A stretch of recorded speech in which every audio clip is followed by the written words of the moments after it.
Hello, good day. So our topic is all about DC Circuits, episode 2, which is part 2 ng topic natin, which is all about charge and current. Okay, so meron na tayong episode 1, part 1 for the same topic, charge and current. So kung hindi nyo pa napapanood, isililink ko na lang sa description para alam nyo na yung concepts na didiscuss natin dito sa topic na charge and current. So ito yung mga na-discuss natin dun sa part 1. Okay. And then as promised, mag-solve lang tayo ng more problems dito sa part 2. So ito yung mga na-solve nating problems. Umabot tayo sa item number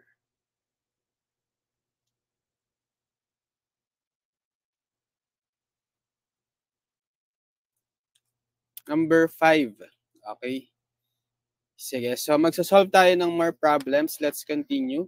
Sulat ko muna problem number 6.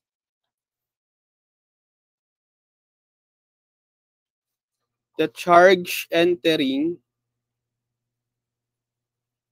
a certain element is shown below. Find the current at a time t equals 1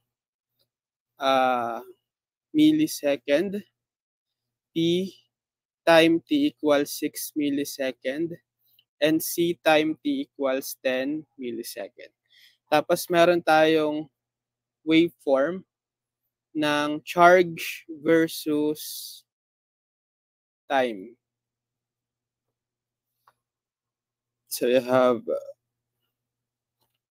1, 2, or let's have 2, 4, 6, 8, 10,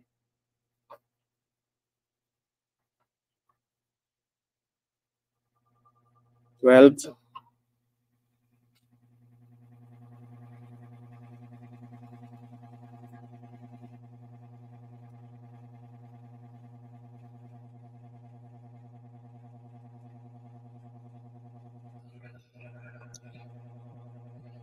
So 0, 2, 4, 6, 8, 10, 12, 14. Yung time natin, horizontal axis is in millisecond.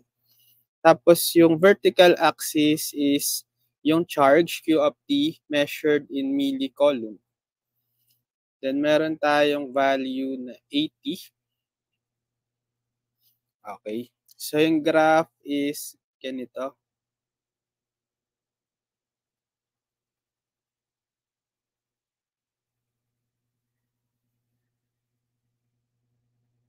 Okay. So the charge entering a certain element is shown below.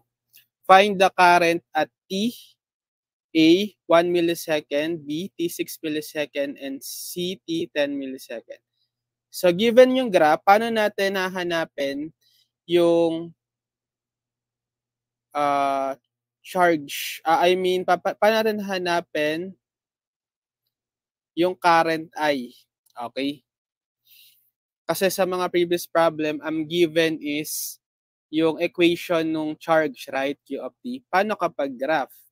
So, apply pa rin natin yung formula or concept na, di ba, yung current is derivative ng charge with respect to time. Okay? So, at A, T is equal to 1 millisecond. So, nasaan yung 1 millisecond dito sa horizontal axis? Dito, right? Ito yung 1. So, ibig sabihin, makukuha natin yung charge, yung current at T is equal to 1 millisecond using this part of the graph. Okay? So, anong kukuhain natin dun sa graph? Yung slope. Okay? Kasi, yung current is time derivative ng Q with respect to, or derivative ng Q with respect to T, which is also the slope of the line for this portion of the graph. Okay, remember yung derivative is the slope of the tangent line to the curve at a point.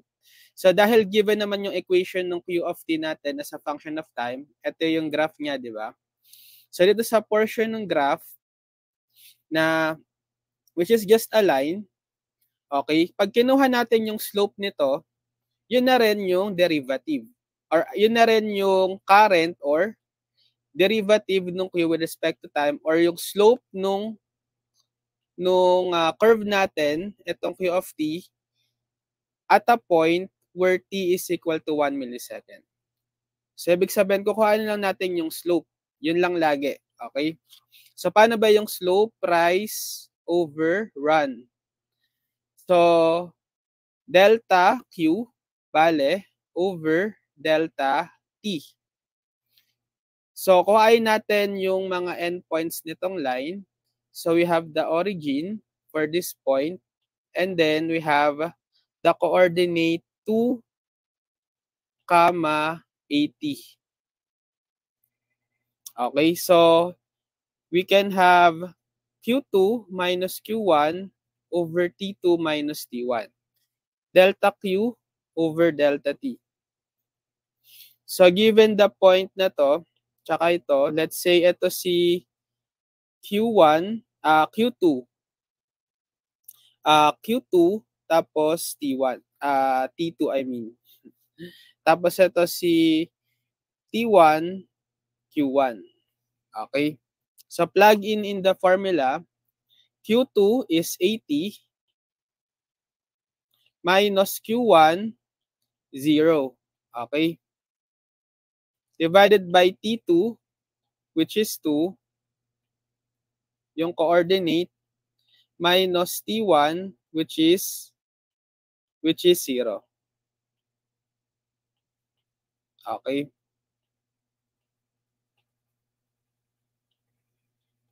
So, we have 80 minus 0, that's just 80, over 2 minus 0, which is 2. So, 80 divided by 2, that's 40. Okay? So, ang unit natin kasi dito is milli-coulomb, right? Tapos dito is millisecond. So, makakancel nyo lang yung milli, magiging coulomb per second, or 40 amps. Okay. So, yung sagot sa part A is 40 amps. Delete natin.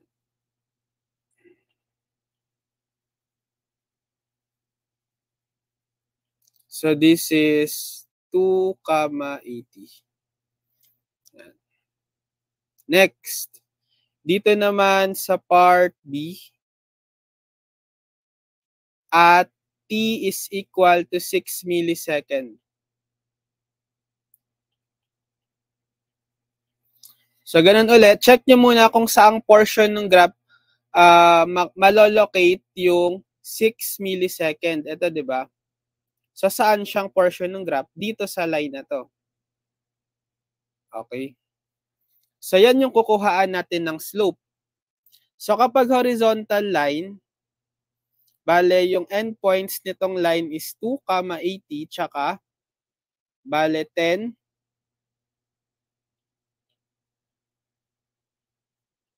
80 din. Okay, pag kinuha mo yung slope niyan, so current is, again, delta Q over delta T. So let's say ito si 0.2, ito si T2, ito si Q2, tapos ito si T1, Q1. So Q2 minus Q1 divided by T2 minus T1. So Q2 is 80 minus Q1 is 80 pa rin, right? Divided by T2 is 10 minus T1 is 2. So 80 minus 80, 0. 10 minus 2, 8. So 0 divided by 8 is 0. Okay? Amps. Okay? Which makes sense kasi 'di ba, kapag horizontal line tayo sa analytic geometry natin, ano ba yung slope ng horizontal line? 0, right? So kaya 0 din dapat yung current. Wala ka kasing change sa Q.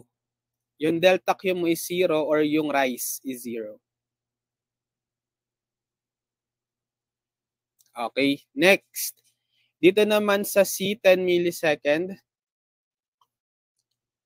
T is 10 millisecond. So, saang portion naman tayo ng graph titingin? Kung yung time is 10 millisecond. Ito si time T, 10 millisecond, di ba? E di dito siya sa graph na to or sa part ng graph na to. Which is align. Okay, align pa rin. So pag kinuha natin yung slope niyan, check nyo yung mga coordinates ng endpoint. So ito is 10 to 10, 80. Tapos ito is 12, 0. Right? Okay, so therefore, yung slope niyan, current, is equal to delta Q over delta T.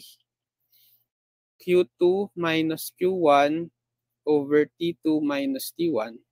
So let's say ito si T2, okay, which is coordinate is T1, Q1, tas ito ito si point 2, right? So T2, Q2.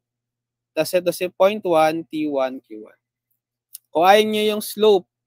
So Q2 minus Q1 or 0 minus 80, right?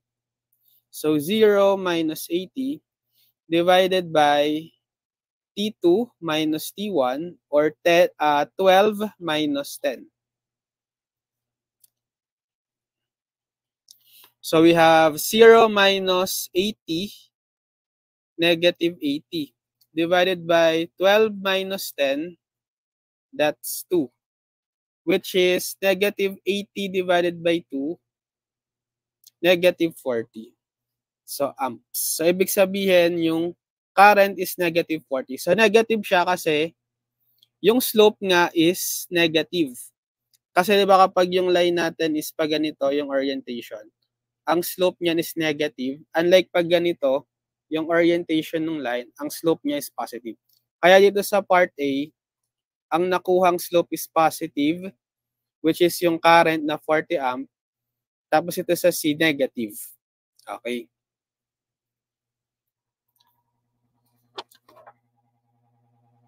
Okay, next. Number 7. The charge flowing in a wire is plotted in the figure below.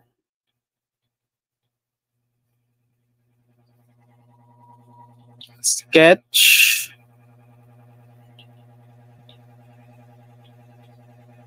the corresponding current. So meron tayong plot ulit nung charge Q as a function of time. So we have 0, 2, 4, 6, 8, 10. So yung time natin is in second. Tapos we have 50 dito. Negative 50 dito. So this is the Q of T measured in column. So yung graph is ganito. Parang hindi pantay yung line. Sige, urong natin. Okay, ganyan yung graph.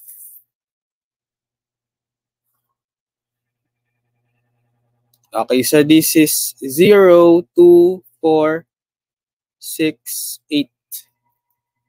Okay, paano daw kapag given yung graph nung charge versus time, as shown below, as shown here, sketch the corresponding current. Okay? Sketch the corresponding current. So, apply pa rin natin yung concept. 'Di ba? Yung current is the derivative ng Q with respect to time. So, pag pinlat natin ngayon yung current,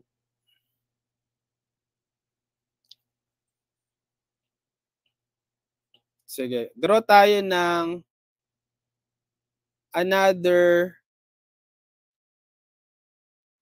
axis, this time current versus time.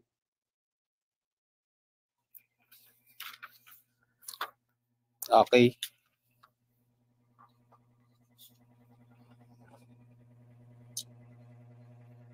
So, using the formula na yung current is the derivative ng Q with respect to time, or siya yung slope, right? It is also the slope based dun sa previous problem din. Excuse me. So, kuhain nyo lang yung for the same time interval, let's say dito sa time interval na from 0 to 2, so gayahin nyo yung paghati.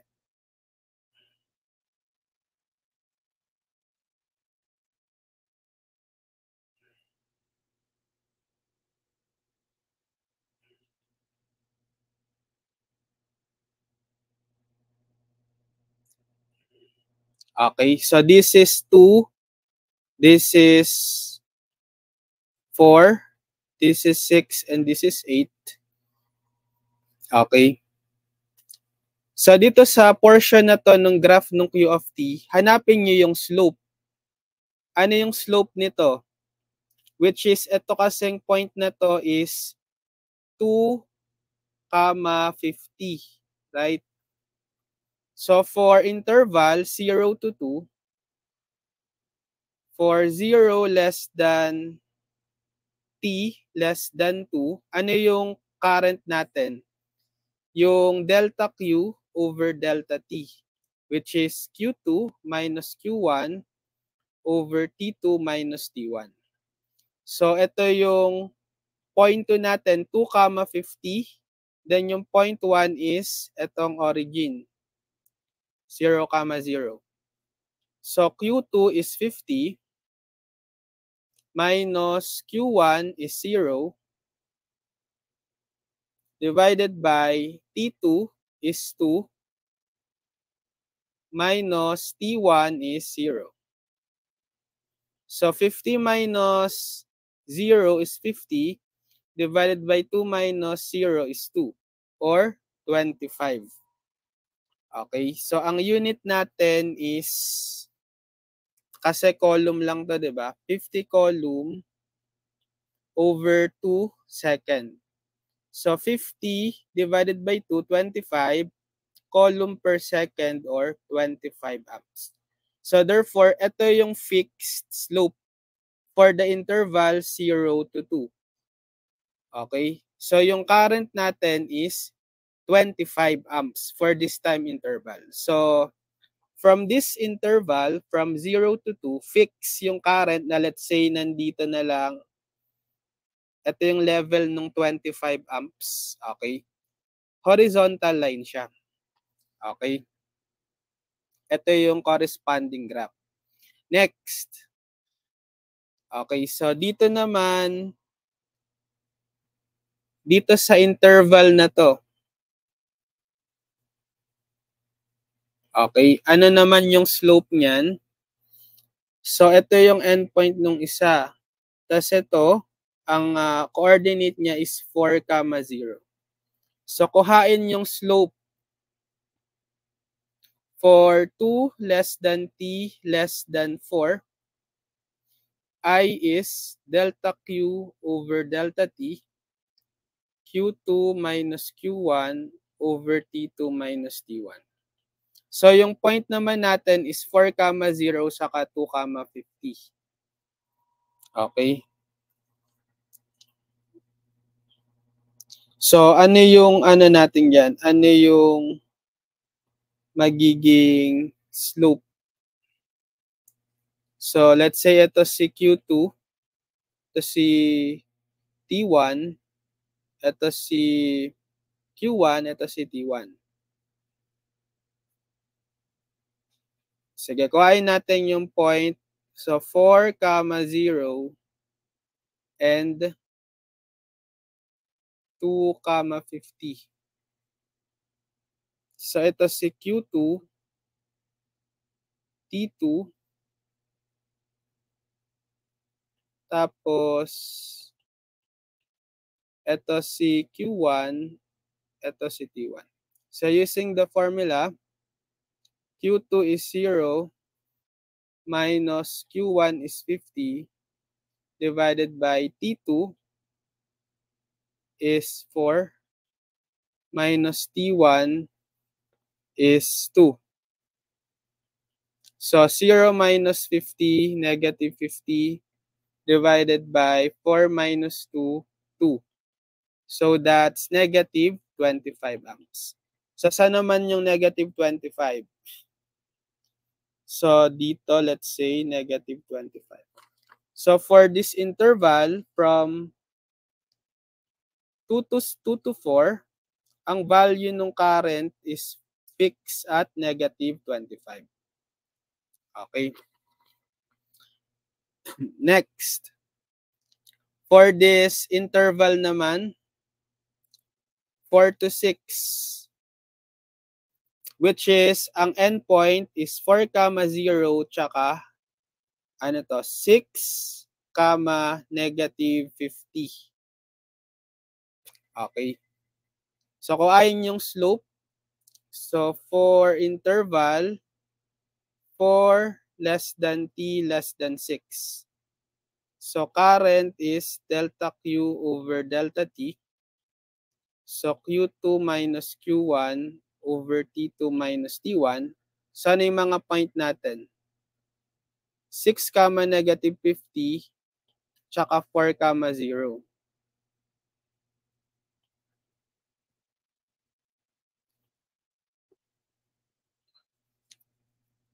Six, negative 50, and 4, 0. So, ito si Q2, T2, ito si Q1, T1. Plug in.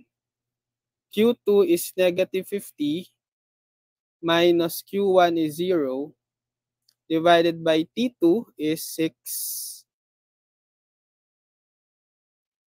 6 minus T1 is 4. So, negative 50 minus 0, negative 50 pa rin. 6 minus 4, 2. Which is negative 50 divided by 2.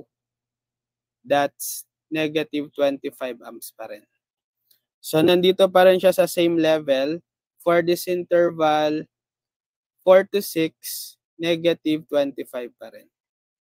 Then last, yung interval from 6 to 8. So, ito yung endpoint ng line. 6, negative 50. Tapos ito is 8, 0. So, for 6 less than t less than 8. So, I is delta Q over delta T. Or Q2 minus Q1 over T2 minus T1. So, ang gagamitin nating point ngayon ay 8, 0, tsaka 6, negative 5. So, 8, 0, and 6, negative 50. So, let's say ito si T2, Q2, ito si T1, Q1. So, substitute dito, we have Q2 is 0, minus Q1 is negative 50, divided by T2 is 8, minus T1 is 6. So, negative of negative 50, positive 50, divided by 8 minus 6, which is 2. So 50 divided by 2, that's 25 amps. So fix ulit, constant current 25 for this interval 6 to 8. So dito siya. Okay, so therefore ito yung graph nung ating current. Okay, kapag, sige, draw natin in red. Ito. Yan. Tapos yan. Okay, for the given graph netong charge versus time, ito yung magiging graph nung current. Ito.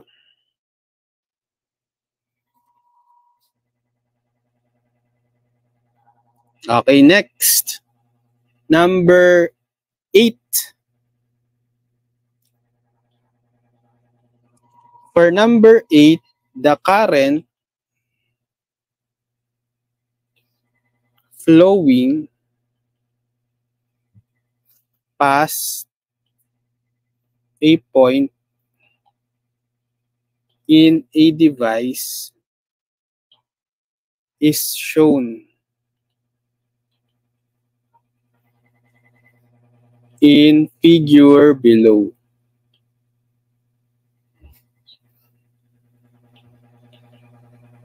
Calculate the total charge through the point. Okay, meron tayong graph ulit, this time current versus time naman. So 1, 2. Time natin is in millisecond. Tapos meron tayong current I in milliamps. So this is 10. Then yung graph is ganito.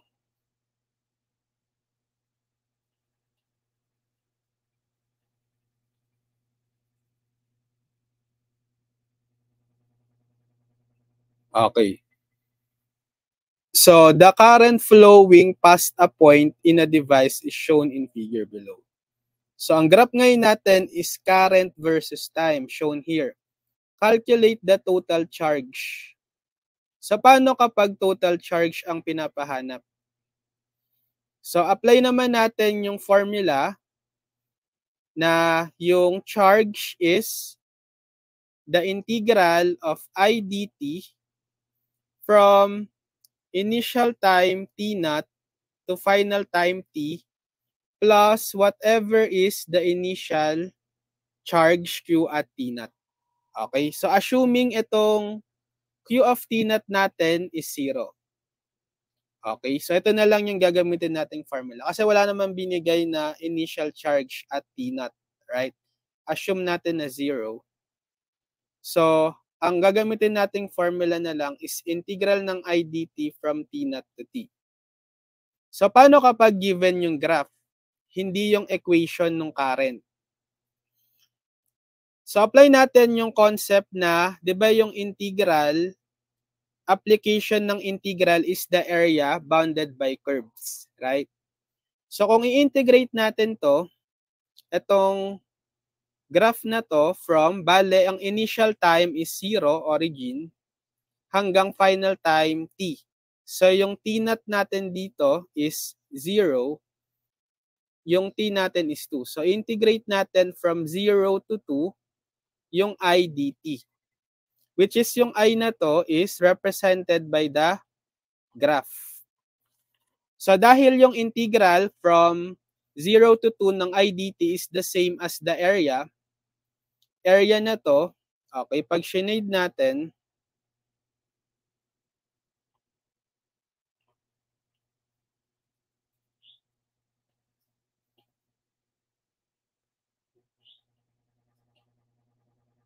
pwede na lang nating applyan ng geometric formula for the area nitong shaded region. Especially kung yung region naman natin or yung figure is tawag ito, is pwedeng ma-applyan ng formula using yung mga geometric figure, right? Kasi ano ba to? This is actually a trapezoid, right?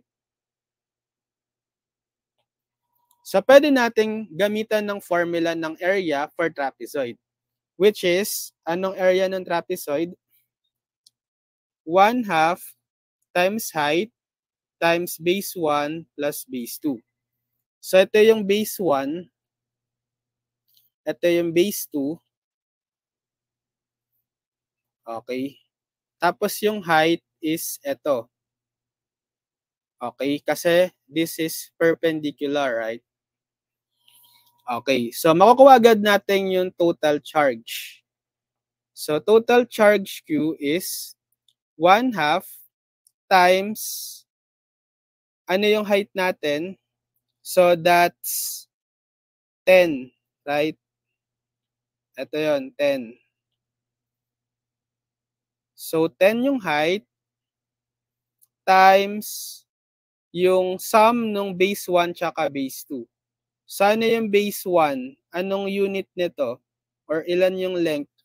From 1 to 2, ibig sabihin, how many units? 2 minus 1 or 1.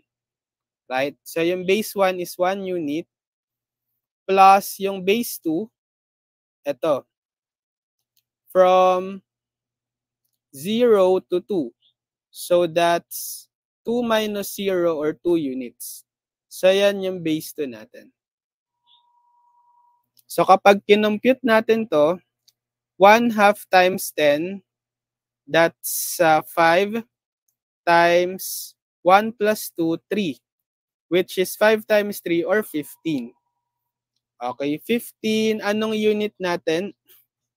Kasi we have milliampere and then we have millisecond. So, kapag minultiply mo, yung, kasi diba Q is the product ng I times time. So, yung current mo is naka-milliamp, tapos yung time mo is naka-millisecond. That's milli times milli, 10 to the negative 3 times 10 to the negative 3, that's 10 to the negative 6, right? Ang unit, amp second, is charge, okay? So, 10 to the negative 6 coulomb, which is kapag ginamitan mo ng prefix, yung 10 to the negative 6, micro yon, right? So, ang total charge is 15 microcoulomb. Okay, using formula for the area ng trapezoid. Pero in case na yung equation or yung graph ng current natin is hindi regular shape, halimbawa, let's say yung graph is naging ganito. Okay? Yan yung gagamitan nyo ngayon ng integral. Okay? Pag irregular yung shape ng graph. Pero kapag mga regular shape naman like trapezoid, rectangle, square, triangle, pwede nyo na lang gamitan ng formula for the area para mas madali. Okay. Next. Number 9. So, ganun ulit. Find, or sulat ka muna.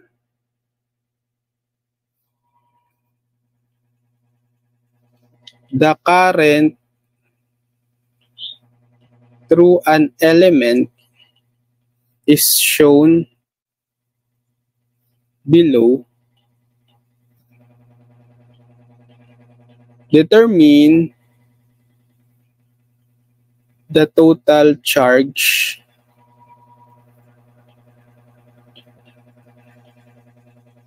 that passed through the element at.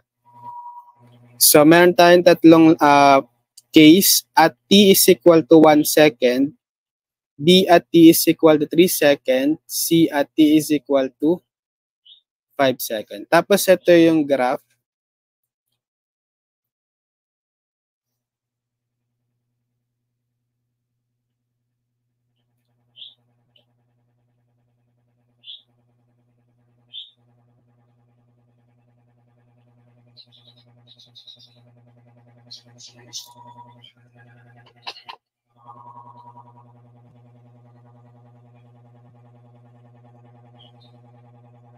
Ito na lang.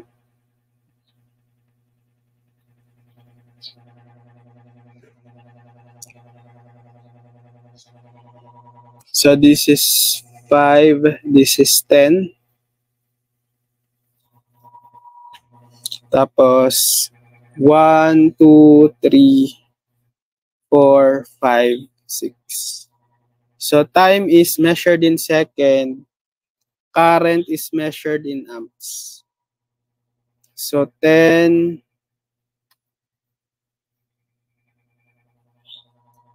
2, 4, 5. 1, 2, 3, 4. Mala.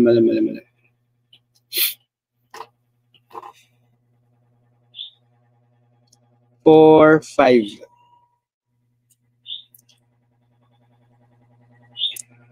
Ito yung 4. Ito yung 5. Okay. Tapos, this is 0. So, determine the current or the current through an element is shown below. Again, graph uli nung current versus time.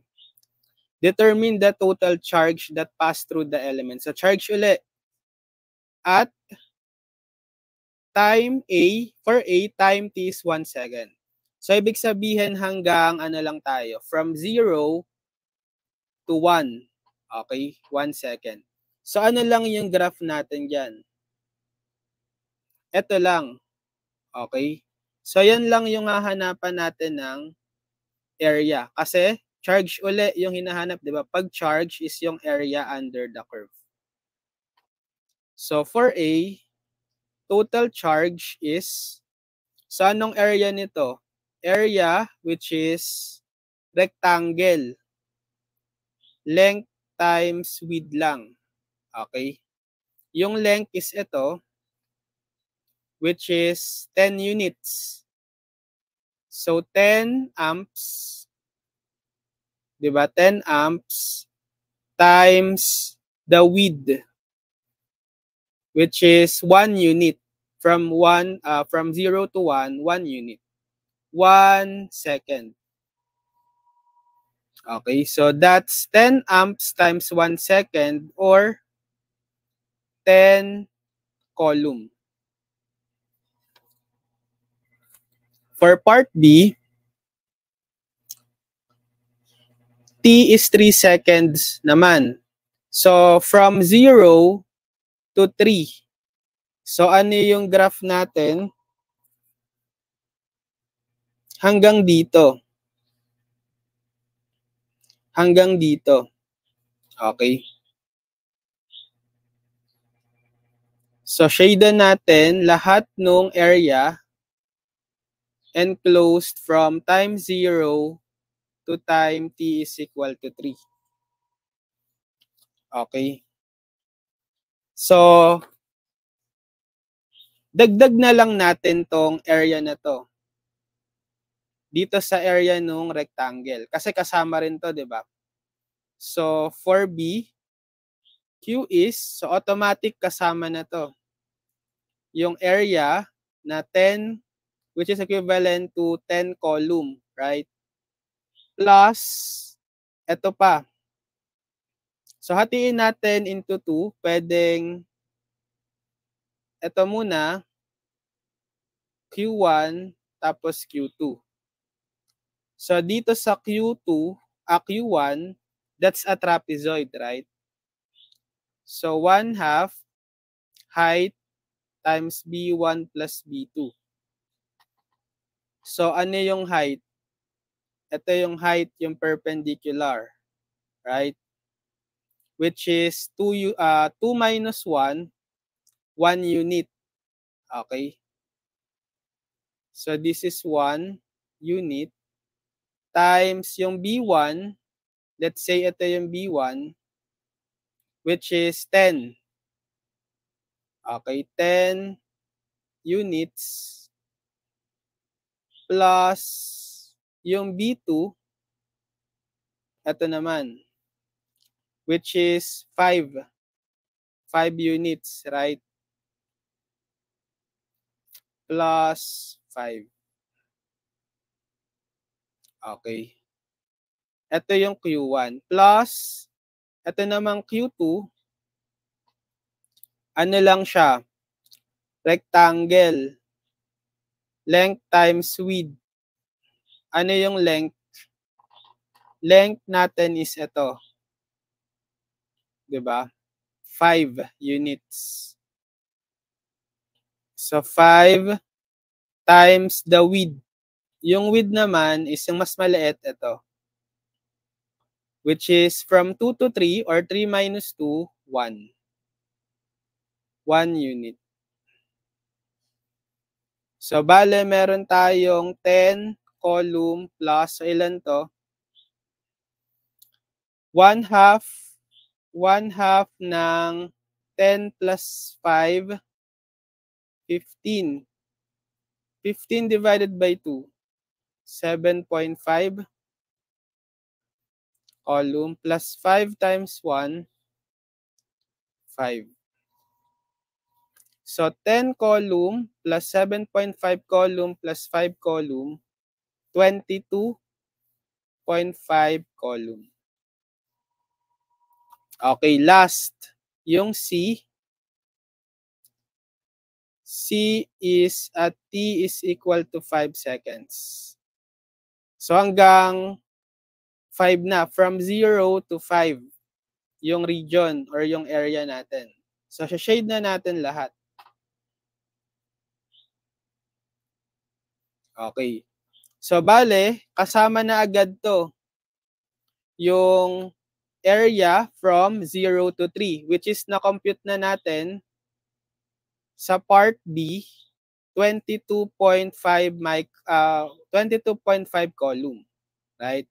So, yung total charge is kasama na agad to, 22.5 column plus yung added area na lang na to. Let's say Q3. Which is a trapezoid uli. Okay? So, area is 1/2 height times B1 plus B2. So, ano yung height? Yung height is ito uli, which is yung perpendicular. Okay? Which is 5 units, right? 5 units yung height. So, yung height is 5 units. Substitute. Ano yung B1? Yung B1, let's say, ito na lang. So, that's from 4 to 3, right? How many units yon? 4 minus 3, 1 unit. Okay, 1 unit lang to. Let's say ito yung B1. So, 1 unit. Plus yung B2. Ano yung B2? Ito na, yung baba. Right? So, from 3 to 5, how many units is the length? 5 minus 3, 2. So, bale, Q is equal to 22.5 column plus, so 1/2 times 5 or 2.5 times 1 plus 2, 3. Right? So, this is 2.5 times 3. Ilan yon? 15. Kasi 15 over 2 yan, di ba? 7.5.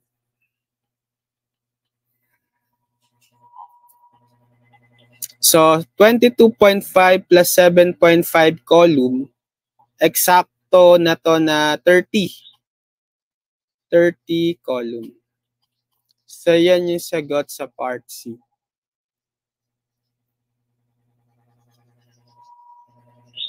Okay, yan. So, again, kung yung figure natin is hindi regular, tulad nito, Nagkataon kasi na yung graph nung ating current is pag ginawa natin yung mga area, mga regular shape, right? Rectangle, tsaka trapezoid. Kaya ginamitan na lang natin ng mga formula ng area for geometric figure. Pero kapag irregular, let's say ganito, curve, i-integrate nyo. Okay? Gamit yung formula na charge Q is integral ng I dt from T naught to T.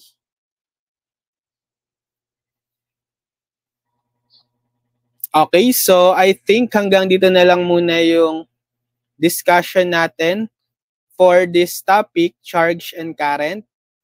So siguro next time, didiscuss naman natin is voltage, energy, and power. Okay, so isa-isa natin yung mga definition nung mga terminologies na gagamitin natin dito sa DC circuit subject. Okay, yung mga current, voltage, charge, energy, power, etc. So yun, so end ko na yung ating video tutorial for this topic and see you sa next live natin.